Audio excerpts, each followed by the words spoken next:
Et aujourd'hui, on voit une population qui est encore plus affectée. C'est-à-dire que ceux qui avaient la force de venir hier pour réclamer de l'aide étaient affectés, mais étaient dans le désir de changer les choses.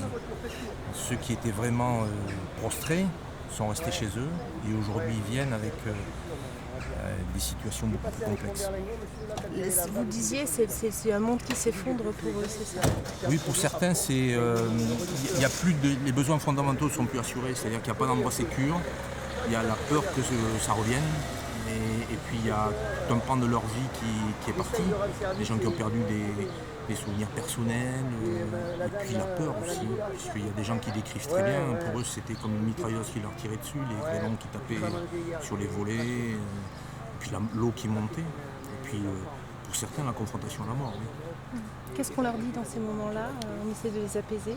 D'abord, on les accueille dans la communauté des humains, parce qu'il faut leur montrer qu'ils ne sont pas plus face à la mort et qu'on les accueille et qu'on va les aider, les soutenir. Et puis après, on essaie de dissocier les émotions qu'ils ont ressenties au moment des faits de ce qu'ils peuvent en dire aujourd'hui. C'est pour éviter les séquelles post-traumatiques qu'on essaie de faire ça. Et puis après, il faut insister sur la satisfaction des besoins fondamentaux. Il faut pouvoir manger, il faut pouvoir boire, il faut pouvoir dormir en sécurité. Et voilà, et puis après, il faut que le temps fasse son œuvre.